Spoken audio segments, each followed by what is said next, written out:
week, you saw Genesis in profile. And now tonight, we look at the individuals that have made up the nucleus of Genesis over the last 17 years. Peter Gabriel, former lead singer, and now a singer-songwriter in his own right. I caught up with Peter in New York because of the success of the So album and, of course, Sledgehammer, the single. This man is an extraordinary man that's into video, into sound, into production, and into vocal performance. In Surrey in England, I caught up with Phil Collins and keyboard player Tony Banks. Tony, of course, has been working on film scores, whereas Phil Collins has been dabbling with the world. He's done everything. Played drums on different sessions, produced different sessions, produced his own albums, and had enormous success. And Mike Rutherford, the shy guitarist, who decided to put his hand to songwriting and also dabble in singing, and then decided to form his own group, Mike and the Mechanics. These are four extraordinary musicians. And I hope tonight that not only will you see four people talk about their lives, but learn something from it.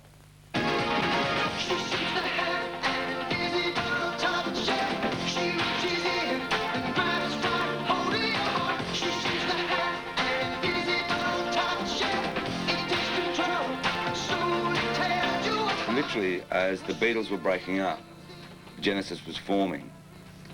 And in retrospect, I mean, you see what especially you three members are doing now, and even a fourth member, your original lead singer, Peter Gabriel, of all very successful in your own solo projects.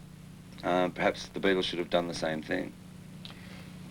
Because it was never quite successful for the Beatles to go out in their solo projects. I mean, sure, I mean, John... No, I'll tell you why it wasn't, is that there was so much spotlight on them that it wouldn't have been possible to have the kind of, the time off. Like when we first started doing solo projects, which is about, I guess about 7 or 8 years ago now, we took a year away from Genesis, and Genesis were popular enough to do that. But I mean, there was no like, what are they doing, where have they gone? I mean, imagine if the Beatles, every time they did something, it was headline news. And I think it's important when you go away for a bit and do something like that, you can actually kind of be out of circulation for a while. And they never could. And also in those days, you know, that you were in a group or you weren't, that was it. The idea that you could be in a group and do other things was a bit foreign. I think it's any individual, any group of people sticking together, like, you know, how hard it is to keep a marriage together, things like that. I mean, that's just 2 people, but if you've got 3 or 4 people constantly in each other's pockets, it's hard to keep consistently without getting irritated with each other or whatever. I mean, so I think it's good to have the breaks. Right. And I totally said it means a lot of water goes under the bridge between projects, if you know. I mean, we actually see each other quite a lot anyway. I mean, even though we're not on a Genesis project, we all live very close to here, and so we keep in touch. Obviously, it's not a question of just disappearing for sort of a year and a half, 2 years. The first real song I finished was Misunderstanding, and that came at the beginning of this period when I was to write what was to become Face Value, but that was just writing songs.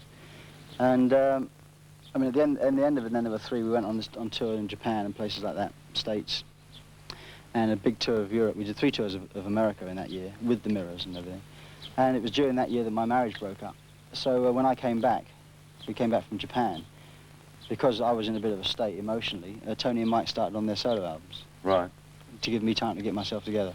And that's when I wrote my stuff. And when we got back together for Duke, which we rehearsed and wrote at my house, I moved out of the bedroom and we moved in, all the equipment. We just sort of sat down, and Tony had some songs written and Mike had some songs written, and I did play them in the air, but they don't remember it. No, you didn't play in the air. If you played in the air, I would have picked up on that one. No, you played quite a few songs, but we, you know, you played them, and we argue about this for the rest of our lives. I think. You didn't play it, because if he had played that particular track, because I think that's a very fine piece, and I think if he'd played it, I would have picked up on that. But maybe that's why I didn't play it.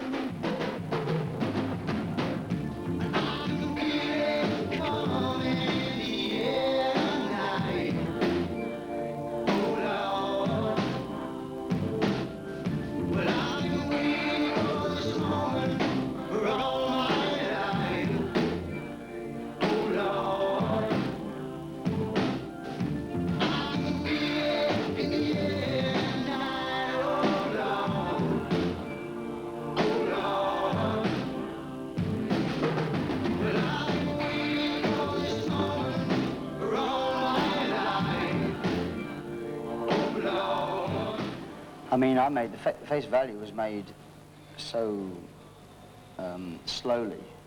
I mean, it was a thing that I just did at home. It was a little project. It was never going to be an album.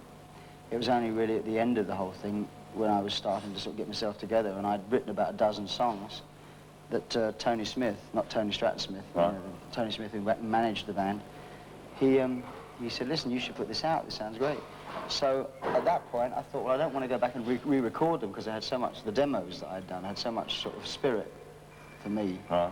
That I just said, well, I'll overdub on top of the demos. So I took my demos into the studio and overdubbed on top of them, you know, like putting real drums on, putting some horns on and putting some bass guitar on with my mates, really. I just rang up everybody that I liked.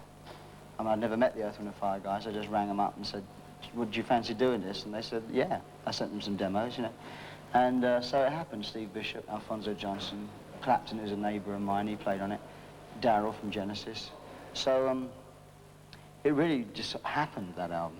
And especially with the way it was done, with the demos and everything, that's what I do nowadays. I still, both the other albums have started off life as demos, and I just take them into a studio and carry on.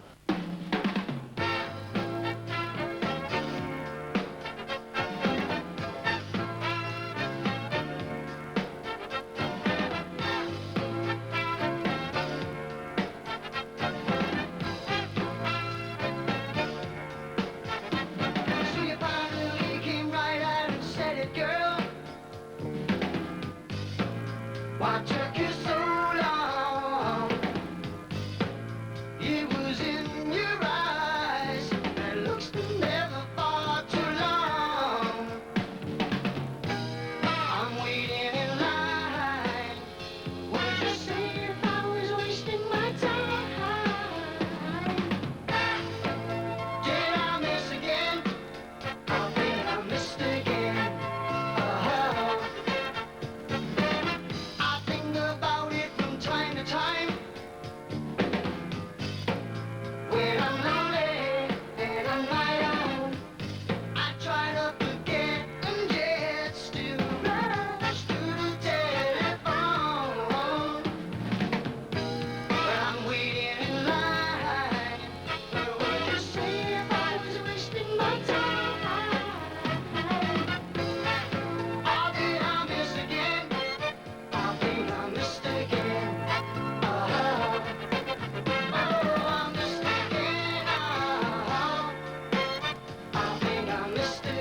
After Face Value, suddenly there were, like, the lead singer of Genesis and Phil Collins.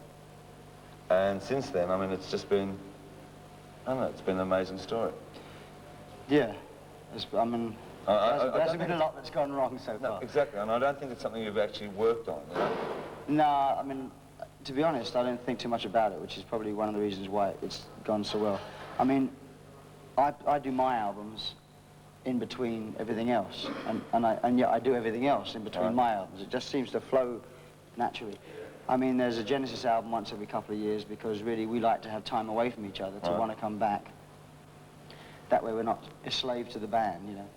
And my own things, I don't really want to overkill my own thing. I mean, you know, I enjoy doing my albums, obviously, but when someone, what happens is, if you can imagine, you know, you're doing your own album, then suddenly someone else rings up and says, I mean, someone like Tina Turner or Clapton ring up and say, fancy doing my album? You sort of say, yeah, great, okay, we'll do that. And then you do that, and then suddenly, okay, it's a Genesis album. So the thing falls into place remarkably simply, considering it appears that I'm always working. Well, see, the thing is, I tend to work pretty quickly. So, I mean, Phil Bailey's album took 7 or 8 weeks to do. How did that come about? A phone call. I mean, all these things, people ask me, I don't ever go shopping for work because I don't, I mean, there are people that I would like to produce, I suppose, if I thought about it. But I'm not going to ask them in case they don't want me to do it, you know. Right. So I'd rather them approach me because then they feel that I'm qualified to do what they want me to do. Right. So Phil just saw the show in LA when I was playing there on my last tour, about 2 years ago. And because he was invited down by the horn players, you know, and a lot of the band saw it. And they came down and Phil said, listen, man, I love the way you sort of present yourself as a singer-drummer, because he's a singer-drummer too. Right. Would you mind producing an album? So I said, no, I'd love to. And then he was just about to do his first album with George Duke, so it was about a year later when he came to me, and I was on tour with Robert Plant, and he met me in this hotel in LA, and he said, let's fix it up. So we fixed it up. And It was great fun. I learnt a lot from that album, actually, about little feel things. And, I mean, originally, see, I wasn't going to sing on Easy Lover. Right. I said, listen, this is our song, but it's your album, you do it.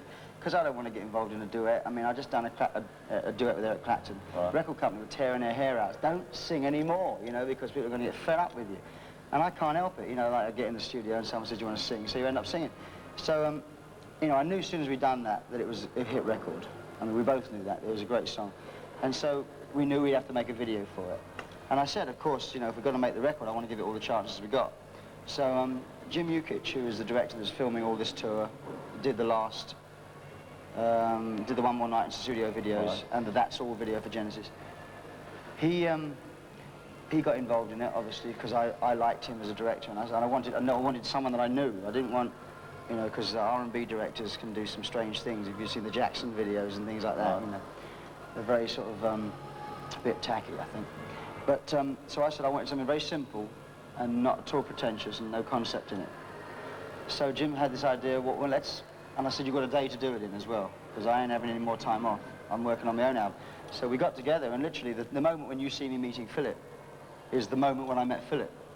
And all the stuff, I mean, none of it's staged. It's all the filming of the filming of the filming of a television show.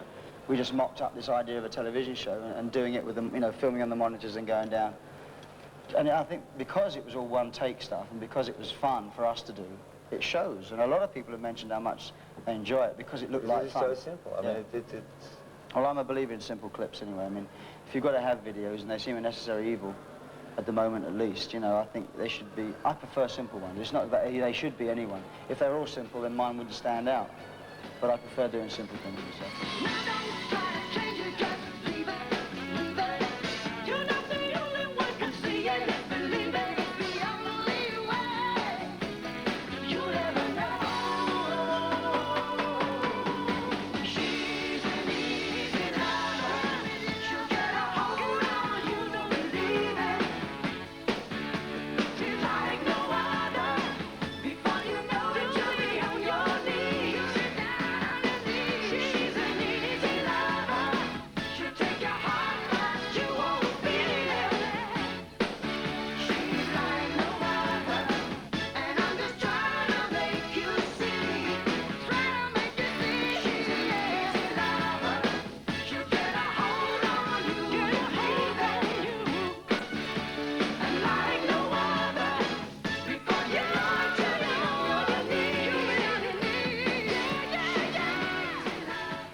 When you look at your own life and, I mean, you read all the reviews, the whole thing like that, I mean, how much is a musical genius and how much are you a musical genius? No.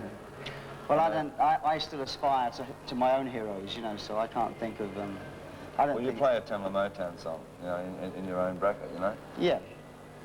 I Well- mean, I have people that I aspire to still, so I don't know, I get embarrassed thinking about myself like that. I never do. That's why I work such a lot, because people ask me, and I'm too embarrassed to say no, because I can't believe that Eric Clapton wants me to produce his album, or I can't believe Tina Turner wants me to write a song for it. So, I mean, I'm still at the stage, I'm naively enthusiastic with this business still. I still have this childlike enthusiasm for this, that I don't really, you know, I mean, occasionally, I suppose, I mean, I'm not all Mr. Nice Guy. I can turn the same as anybody else can. I mean, you are what you are, really. I mean, I'm always surprised that things go so well. I mean, you know, I really do these things for me. I don't really do it for monetary gain. I don't do it for the glory.